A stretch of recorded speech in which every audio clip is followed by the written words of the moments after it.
Por favor, siéntese, póngase cómoda, póngase cómodo. Saludos a los que están conectados en vivo desde Colombia y desde Ecuador, y cualquier otra persona que esté conectada y no nos haya participado, bienvenido. El enlace todos los domingos, el enlace del servicio está tanto en el grupo de servidores de la iglesia, que es en WhatsApp, que solo es para los servidores de la iglesia, como en el grupo que tenemos en Telegram, que es para todos los que vienen a la iglesia. Si alguno de ustedes no está en el grupo en Telegram y quiere estar en este grupo, solamente comuníquese con la pastora o conmigo para que agreguemos su número telefónico. Y en Telegram, que es una aplicación similar a WhatsApp, allí todos los días usted recibe un devocional, todos los días recibe información de la iglesia. Allí también publicamos la prédica de hoy domingo, de ahí usted puede tomar el link. Si alguien está por fuera y lo quiere ver en vivo, la puede ver en vivo, o en la tarde, después de las 6 de la tarde, por YouTube. Enviamos ese enlace por YouTube con la grabación que estamos teniendo en vivo en este momento, pero ya editada, sin manchas ni sin errores, y usted podrá compartirla con otra persona o puede volver a verla con toda libertad para tomar mejores notas. Hoy vamos a estar hablando sobre crecimiento constante en la fe. Crecimiento constante en la fe. Pero antes de eso quiero recordar, mi esposa lo mencionaba hace un rato, que en el mes de septiembre vamos a tener el mes de la familia. Y no solamente ahorita, mientras mi esposa, ella me comentó esta mañana de la idea de un amigo que es un especialista y psicólogo para que nos acompañe un fin de semana de septiembre. Todavía no nos ha confirmado, esperamos en Dios que pueda venir. Si él viene la semana que venga, vamos a tener ese sábado un taller exclusivo para matrimonios, para parejas. Y el domingo él va a predicar en la iglesia. Dios quiera que podamos cuadrar los detalles para que él pueda estar con nosotros. Pero aparte de ese taller, recordé que la familia Vargas, es decir, mi esposa y yo, y la familia Parra, el pastor Nelson Parra y su esposa, fuimos invitados hace 3 meses, creo que fue, al pueblo de Nula, donde llevamos entre las dos familias un taller de matrimonios que fue muy efectivo allá en el pueblo de Nula. Entonces, en el mes de septiembre vamos a escoger, creo yo, 2 sábados más. Yo creo que los sábados del mes de septiembre los vamos a estar utilizando. El próximo domingo le informamos cómo va a quedar el programa para dar ese taller también. El pastor Nelson, su esposa y sus servidores, para que ese sábado dicten un taller para matrimonios. Oigan bien, para todos los que son matrimonios, para todos los que viven en pareja, usted va a poder invitar a sus amigos no cristianos, también es abierto a los no cristianos a que vengan a estos talleres. Entonces creo que lo más probable es que los últimos 3 sábados del mes de septiembre van a ser talleres para matrimonio, para que usted vaya apartando de su agenda en las mañanas, sábados en las mañanas.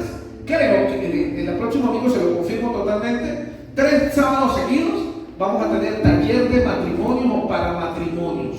Para ustedes los que están en la iglesia, para los que no son cristianos también, pilas para los que están en los hogares de Vida Nueva, para que ustedes inviten a toda la gente de los hogares de Vida Nueva para que vengan. Seguramente van a venir de otras iglesias también. Entonces, para que disfrutemos este tiempo. El próximo domingo confirmamos totalmente ese detalle.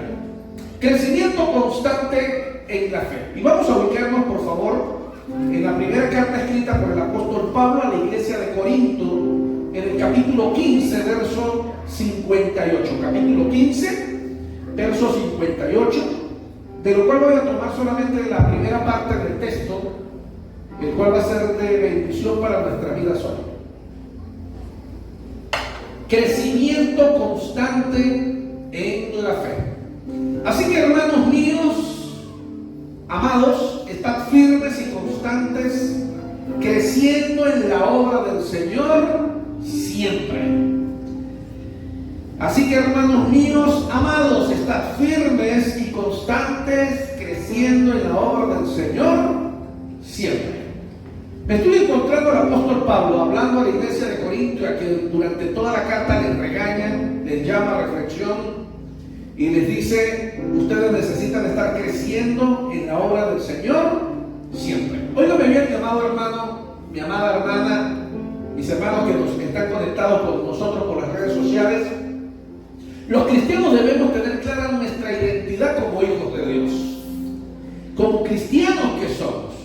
Y más que identidad, esta sociedad, este mundo en que vivimos, nos exige que escojamos y afirmemos nuestra identidad.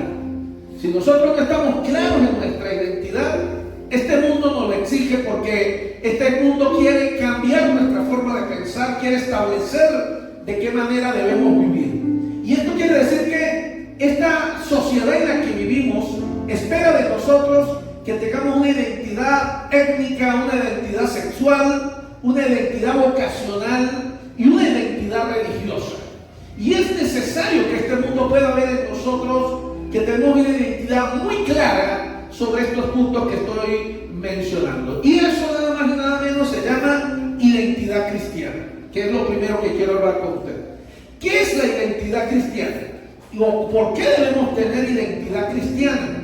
Y es que las personas que creemos en Jesucristo, es decir, usted y yo quiero que por favor mire a alguien al lado y lo salude y dígale: yo creo en Jesús, yo soy cristiano, y yo me imagino que usted también es cristiano. Salude a alguien, porque si usted está en la iglesia es cristiano, y si hay algún amigo que nos visita, seguramente también me dice: yo también soy cristiano. Así sea apostólico y romano, o sea cristiano evangélico, seguramente usted es cristiano. Pero si nos hacemos llamar cristianos, la palabra cristiano significa que afirmamos nuestra fe en Jesús, que afirmamos nuestra fe en nuestro Señor y Salvador Jesucristo. Quiere decir que esto nos da una identidad religiosa. Cuando nos llamamos cristianos, mis amados, estamos tomando para nosotros mismos el nombre de Jesucristo. La persona que se hace llamar a sí mismo cristiana está afirmando que le pertenece a Jesús. La palabra decir yo soy cristiano significa yo le pertenezco a Jesucristo. ¿Qué es lo que nos da identidad como personas cristianas, mis amados? Nuestra identidad cristiana se deriva de la fe en Jesucristo. Usted es cristiano porque usted cree en Jesús.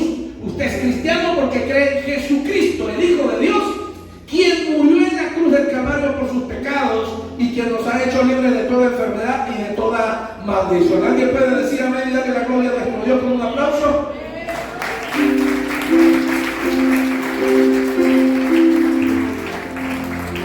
Es la fe en nuestro Padre, en Jesucristo su Hijo y en el Espíritu Santo de Dios la que nos permite llamarnos a nosotros mismos cristianos.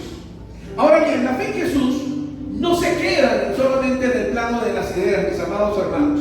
Por el contrario, la fe en Jesús se demuestra por medio de nuestras acciones, por medio de nuestras obras.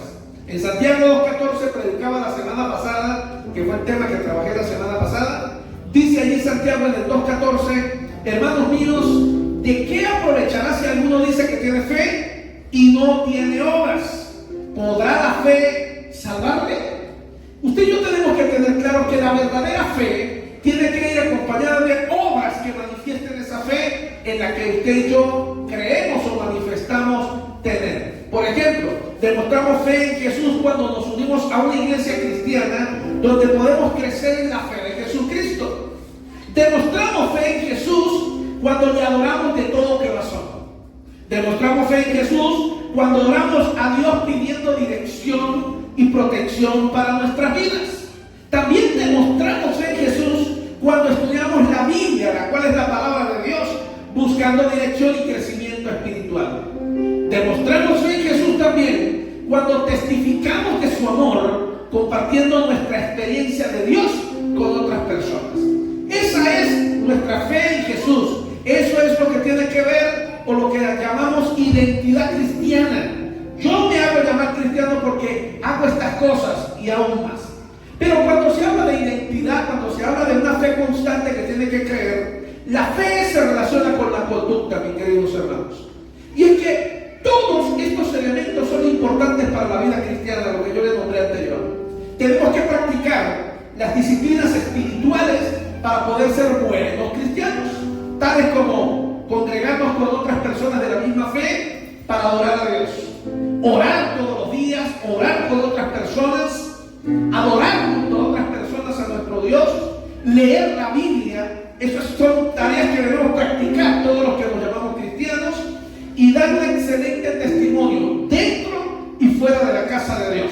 Eso nos identifica como cristianos. Sin embargo, mis amados, la fe cristiana, además de lo antes mencionado, también se demuestra de otras maneras. En el capítulo 1 de Santiago, en el verso 27, usted va a leer aquí que Santiago escribe y dice: la religión pura y sin mácula delante de Dios el Padre es esta: visitar a los huérfanos y a las viudas en sus tribulaciones y guardarse sin mancha de este mundo. Mis amados, Santiago afirma que la verdadera religión se demuestra por medio de la conducta.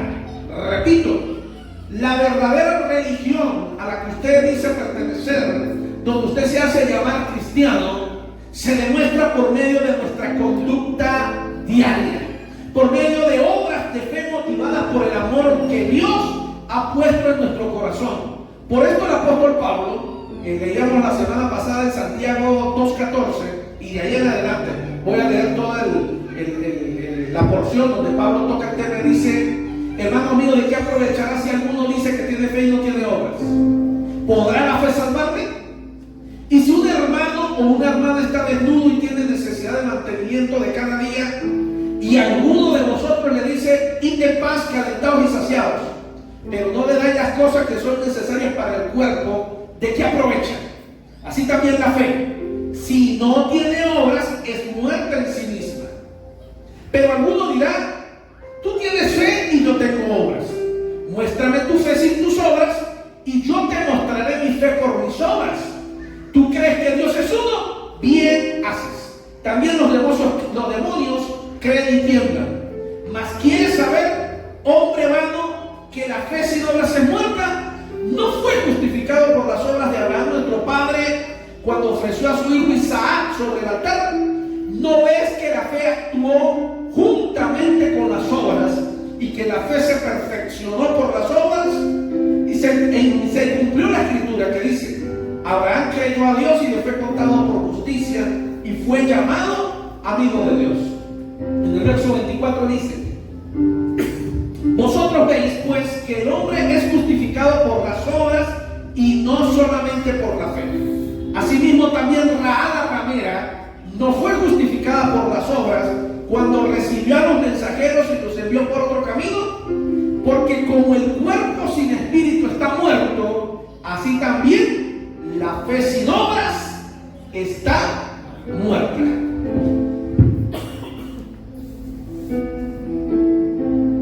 Mis amados, la fe se demuestra. La fe no son solamente palabras. La fe no es solamente el decir yo soy cristiano. La fe tiene que ir demostrada con acciones, con una conducta que demuestre que yo soy un hijo de Dios, que demuestre que yo soy cristiano.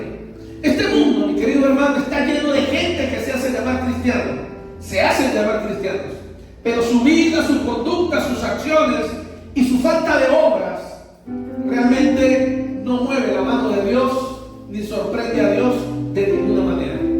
El escenario de la fe, mi querido hermano, no es solo la iglesia. Es relativamente fácil ser cristiano en medio de un ambiente cristiano. Venir a la iglesia es fácil tener cara de buen cristiano. Además, por favor, haga algo por mí. Miren de al lado cómo tiene buena cara de cristiano. ¿Verdad que sí? Mire, tiene cara de cristiano, tiene cara de cristiana, tiene carita de buena gente. Porque aquí nadie sabe si usted al salir de la casa le mentó la mamá a su mujer o a su marido. Aquí nadie sabe eso. Es fácil ser cristiano en medio de un ambiente cristiano. El verdadero reto de ser un verdadero cristiano está fuera de la iglesia. El verdadero reto, el verdadero escenario de la fe cristiana es en este mundo, es en la sociedad donde vivimos. Por eso es que nosotros probamos nuestra fe primero en el seno de nuestra familia. Yo quiero que usted capte bien esto. ¿Dónde probamos nuestra fe? Fuera de la iglesia. En el seno de nuestra familia, donde interactuamos con las personas más importantes de nuestra vida. Y allí podemos ver si somos buenos cristianos, porque nuestros hogares deben ser hogares cristianos. Y allí nos comportamos igual como nos comportamos en la iglesia. En la casa también le decimos a nuestros hijos, a nuestra esposa, le decimos a nuestro esposo: hermana mía, Dios te bendiga. En la iglesia, hermanita, permítame, me da un espacio. Y en la casa, amada mía, ¿me permites pasar?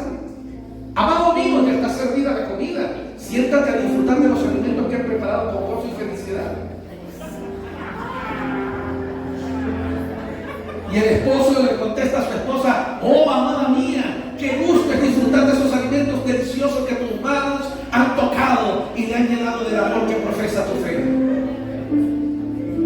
Tal vez estoy exagerando.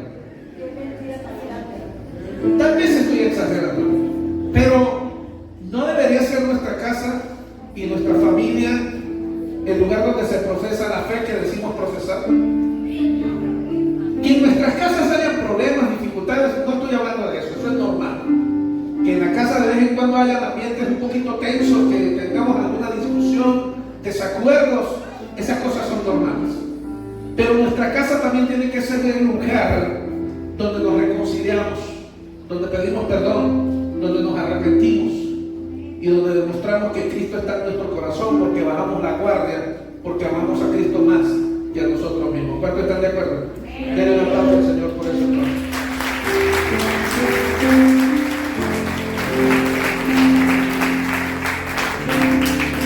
Es que si hay un lugar donde tenemos que probar la verdadera fe como cristianos es nuestro hogar. Y más, óigame bien, tal vez algunos de ustedes son el único cristiano en su casa. O tal vez algunos de ustedes son el único que va para la iglesia en su casa. Y óigame usted que es ese cristiano, así como lo fui yo en alguna oportunidad. Usted tiene que entender que usted es la imagen de Cristo en ese hogar. Los demás no son cristianos, usted sí. Entonces usted tiene que dar un ejemplo de fe, de que usted cree en Jesús. Porque a veces podemos decir que somos cristianos dentro de la casa, pero en la iglesia, perdón. Pero en la casa mamá nos manda a lavar los platos, somos contestones, peleones, groseros. O no, la mamá nos manda a la esposa a lavar los platos, que la esposa son mandonas. Ningún hombre dijo amén, solamente la mía entonces. Pero yo me revelo y digo: mande a mí. ¿Dónde más probamos nuestra fe? Fuera de la iglesia. Probamos nuestra fe en nuestro lugar de estudio, en nuestro lugar de trabajo, donde interactuamos regularmente con el mismo grupo de personas. Allí probamos nuestra fe. ¿Dónde trabajas tú? ¿Con quiénes trabajas? Allí tu comportamiento y tu actitud como cristiano demuestra quién eres tú. ¿Que eres un cristiano o no lo eres? ¿Dónde más probamos nuestra fe como cristianos? En la calle, donde interactuamos con extraños en relativo anonimato. Andamos en la calle, andamos manejando, o andamos en el transporte público, o andamos trabajando atendiendo al público. Allí podemos demostrar nuestra verdadera fe como cristianos. Las reacciones que tenemos cuando el ambiente se pone tenso, cuando la situación se pone un poquito complicada, tu forma de reaccionar, de actuar y de hablar con los demás, habla de tu fe como cristiano, y allí es donde tu fe es probada. Aquí es fácil en la iglesia probar la fe. ¿Por qué razón? Porque aquí sabemos que nos tenemos que portar bien, para que el pastor no nos ponga de disciplina. No, mentiras. Pero tenemos que portarnos bien. Aquí de repente el de al lado tropieza conmigo y Dios le bendiga, hermano.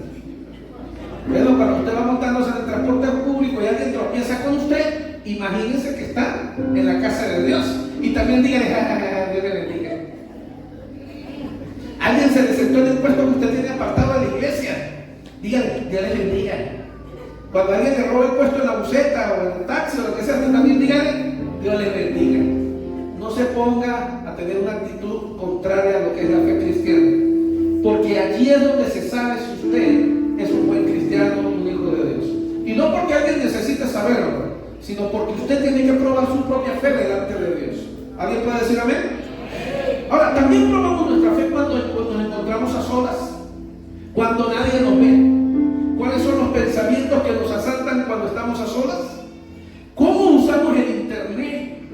¿Qué lugares visitamos mientras estamos en el internet? ¿Con quién chateamos?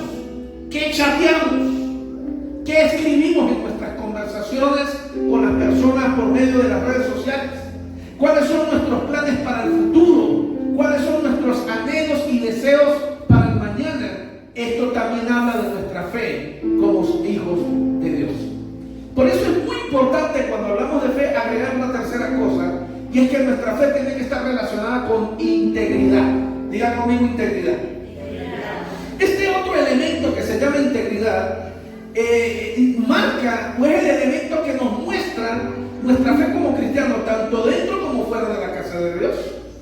Corintios capítulo 15, 18, que es el título con el que comencé hoy, o el texto con el que comencé Así que, hermanos míos, estad firmes y constantes, creciendo en la obra del Señor siempre. Notemos que el lenguaje que usa el pasaje para recalcar la importancia de la integridad. Este pasaje habla de integridad. En primer lugar, el texto que estamos aquí leyendo, el que escribe Pablo, exhorta a los cristianos a estar firmes y constantes en su fe. Es decir, yo no puedo tener una fe dominguera, yo no puedo tener una fe de fin de semana.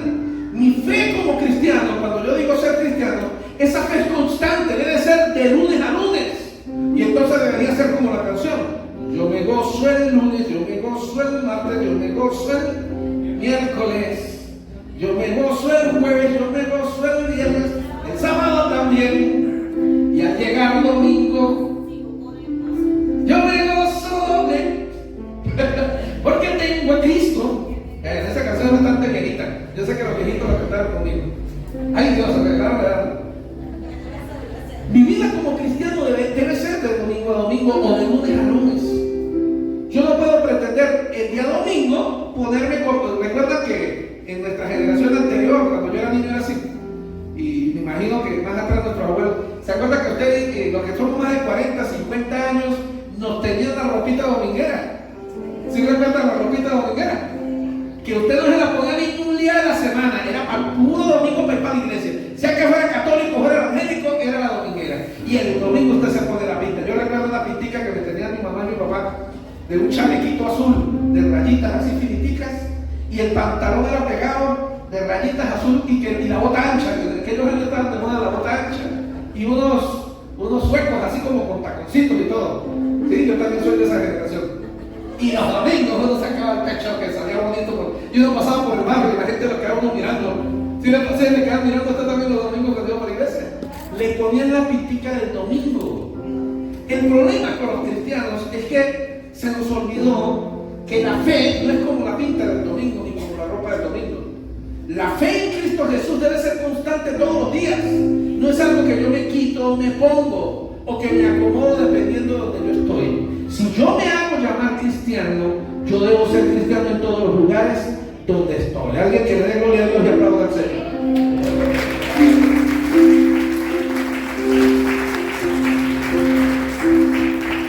Eso se llama integridad, mis amados hermanos. Y para comprender lo que el apóstol Pablo desea decir, o nos enseña en esta porción de la Biblia que vamos a leer en Corintios, debemos entender por qué Pablo escribe esta carta a la iglesia de Corinto. La historia nos enseña, yo quiero que usted tenga un poquito de historia ahí en su corazón. La historia nos enseña, o en su mente, perdón, que Corinto era una ciudad portuaria, es decir, quedaba como un puerto muy famoso para el mundo antiguo. Todas las naciones del mundo hacían comercio en Corinto y llegaban a Corinto, a este lugar que era un puerto muy famoso. La historia nos enseña que era una ciudad corrompida, de muchísima corrupción, de mucha decadencia a causa de todo esto. Corinto era tan famoso por los prostíbulos que servían a los marineros que atrancaban en sus puertos, que los griegos de cualquier ciudad del mundo llamaban a las prostitutas chicas de Corinto.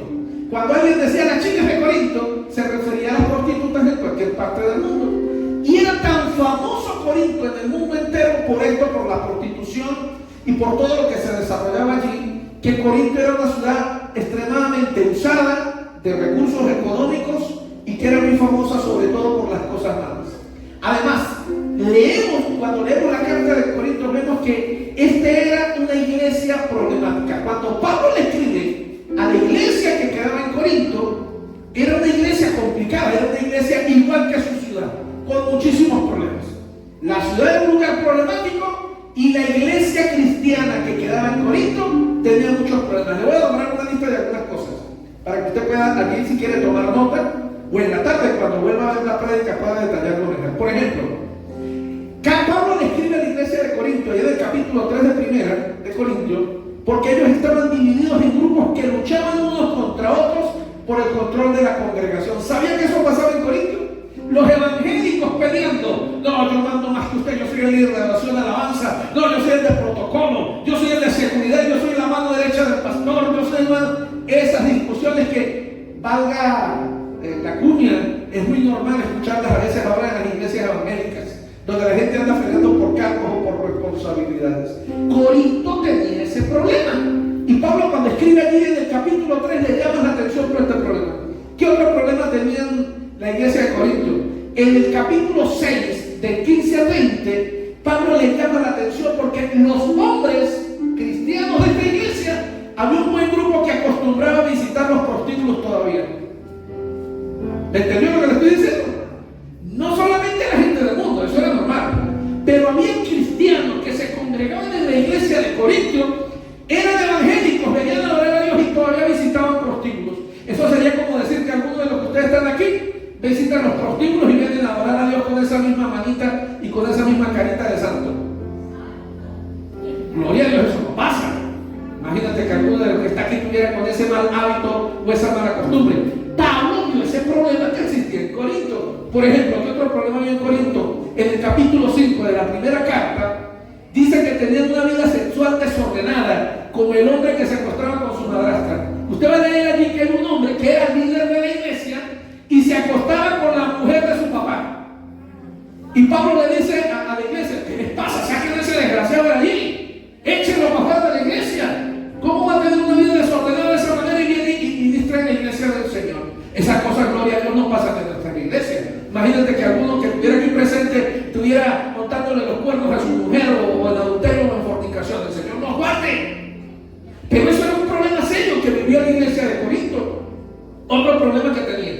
Del capítulo 6 al 11, dice que los hermanos de la iglesia entablaban demandas legales los unos contra los otros en los tribunales paganos.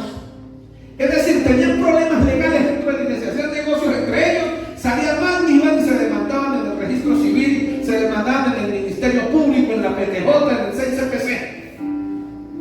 Eso habla de problemas graves que había dentro de la iglesia. ¿Será que el cuerpo de Cristo no somos capaces de arreglar nuestros problemas o cualquier situación de desacuerdo que podamos tener?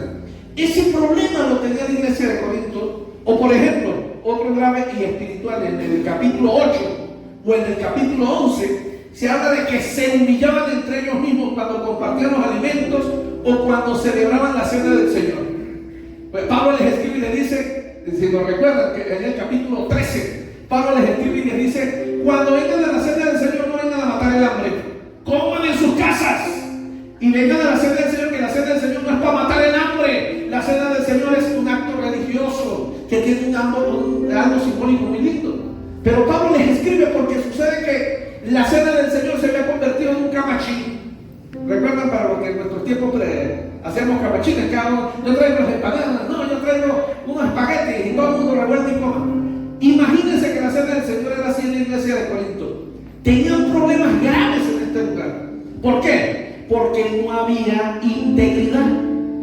Los cristianos necesitamos tener nuestra fe unida de integridad, ser los mismos en todo lugar donde estemos, y en nuestra propia iglesia, en la congregación del Señor, tener por supuesto un comportamiento mucho más adecuado para la adoración de nuestro Dios. Por lo tanto, debe quedar claro que Pablo llama a los corintios a afirmarse en la fe, precisamente porque eran débiles en la fe. Fíjate que Pablo le llama la atención a la iglesia de Corinto. La iglesia de Corinto, históricamente, si usted lo estudia un poquito más, va a encontrar que en esa iglesia habían grandes ministerios. Habían predicadores, habían profetas, habían evangelistas. Había un ministerio muy abierto de hombres y mujeres capaces. Pero aún así, ese mismo lugar era donde se practicaba todo este poco de cosas. Porque no había integridad. Eran débiles en la fe. En estos días recordaba, alguien en una oportunidad predicó un día sobre la unción y sobre el carácter. Los evangélicos tendemos a hablar mucho de unción, que el poder de Dios caiga sobre mí, la autoridad de Dios sobre mi vida, pero olvidamos la importancia del carácter. Cuando nuestro Señor Jesucristo salió a su ministerio y esa unción ministerial cayó sobre él, y a partir de que él comienza su ministerio, después de los días de ayuno y oración, y empieza a ver milagros, señales de todos los tipos, levantó muertos y todo lo que él hizo, es porque para esa edad que él tenía más de ya los 30 años, él había desarrollado su carácter. Y era un hombre, como hombre siendo Dios, era un hombre ecuánime en su situación, claro, concreto en quién era. Él había desarrollado su carácter totalmente. Y oiga lo que voy a decir. Una unción sin carácter es muy peligrosa. Una autoridad sin carácter es muy grave. Porque la unción sin carácter aplasta al hombre o a la mujer que la ejerce. La integridad es muy importante dentro del pueblo de Dios. Debemos aprender a tener una imagen clara de lo que somos dentro y fuera de la iglesia. Tú y yo, mi querido hermano, cada uno de nosotros hemos sido llamados para tener un crecimiento constante en nuestra fe. Que cada día que pase de mi vida como cristiano, mi fe se siga desarrollando y se siga creciendo. Recuerden, no es el tiempo que yo tengo de ser evangélico lo que me hace madurar. Es mi crecimiento constante de esa fe, mi desarrollo de esa fe, la que demuestra mi capacidad y mi madurez como cristiano. Para eso necesitamos madurar entonces, abandonar las viejas vestiduras de mundanas y vestirnos de una fe renovada en nuestro Señor y Dios, siendo ejemplo a todos a nuestro alrededor. Mi querido hermano, mi querida hermana, para finalizar, solamente quiero agregarle y decirte que usted y yo necesitamos todos los días crecer de manera constante y equilibrada.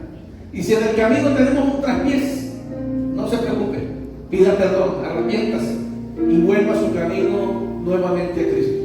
Pero lo correcto es que el crecimiento constante significa que cada año de mi vida tiene que ir avanzando. Como hombre, como mujer en el matrimonio, tienes que ir avanzando. Como padre, como madre, tienes que ir avanzando y desarrollándote. Como empresario, como hombre de negocios, en la fe de Cristo tienes que ir creciendo y tienes que ir avanzando. Crecimiento constante de la fe. Colócate en pie, por favor. Padre, yo te doy gracias en el nombre de Jesús por la palabra que has regalado en esta linda tarde ya, Señor. Te agradezco por cada uno de los hombres y mujeres que nos escuchan y que nos ven, Señor. Pido que tu bendición esté con ellos. Y te ruego hoy, mi amoroso Señor, que nos ayudes a crecer. Espíritu de Dios, ayúdanos a poder abandonar la flojera, la pereza, los malos hábitos, las vestiduras del mundo, colocarlas a un lado. Y te pido por cada uno de estos hombres y mujeres que en sus luchas personales, mi Rey, tú estás trabajando. Te pido que nos redargulles, Espíritu de Dios, que podamos reconocer que tal vez no somos los mejores fuera de las cuatro paredes de la iglesia, pero que necesitamos tener corrección en nuestra vida, Señor. Ayúdanos a tener integridad, a que nuestra fe vaya acompañada de una integridad correcta. Allí donde usted está, acompañe y pidámosle perdón a nuestro Dios. Señor, perdónanos por las actitudes incorrectas que han habido en nosotros, por las palabras incorrectas que han salido de nuestra boca, que han flaqueado nuestra fe, que han dado un mal ejemplo de nuestra fe. Perdónanos, Señor, por las actitudes en nuestro trabajo, en la universidad, en el liceo, en la empresa, cuando nos hemos comportado de manera incorrecta, Señor, y nuestro testimonio ha dado por el piso o ha dejado por el piso tu nombre. Dile, Señor, hoy te pido perdón, mi Rey, y te pido que me ayudes a ser un buen ejemplo de fe para los hombres y mujeres que aún no te conocen, mi Señor. En el nombre de Jesús, precioso Rey, yo hoy presento a cada uno de estos hombres y mujeres delante de ti, Señor. Te presento a nuestros amigos, a nuestros hermanos, y te ruego hoy, Padre, ayúdanos, porque hay mucho trabajo en este mundo, Señor, del que tú necesitas alcanzar para ti, que se rinda a tus pies. Y queremos ser obreros en tus manos, mi Rey amado. Padre, bajo la autoridad que me has dado, yo declaro una bendición sobre tu pueblo. Y hoy, Señor, los envío a casa, al hogar, a la familia, a disfrutar un rico almuerzo, a disfrutar un rico tiempo en familia hoy domingo, y que tu bendición esté con ellos durante toda la semana, en sus empresas, en sus negocios, en sus trabajos, en sus ocupaciones. Te pido que hoy bendigas a tus hijos y a tus hijas. En el nombre de Jesús, amén y amén. Aplaudan al Señor.